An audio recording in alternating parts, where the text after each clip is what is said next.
Hey guys, it's Mr. G. So to export this and turn it in, we're going to click right up here, Export Project. All this comes up. The first thing we're going to do is click Change Name. You're going to get some crazy long name. Just change the name to, put your first name in vid. So maybe I just put Mr. G in vid. Also, we want to save this. Yours is in some crazy spot. Come down to your school ID here. For me, I have my names, and then go to your comp apps folder, and this is where we're going to save it. So I click the save. Then you're going to come to this part, and we're keeping PC, we're keeping AVI. So now I just hit Export Project.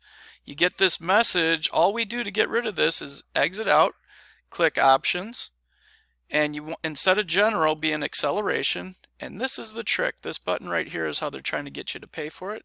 We unclick it, click OK. Now when I hit Export, we're going to hit Yes. You'll see the percentages start, and there it goes. You'll get this message, it was complete. I click OK. And now I can go back to our section where we're going to turn it in. Just turn it in like any other assignment. You'll click the Add button and File, and then go to your comp apps and select it. That's it. That's how you turn it in. Good luck.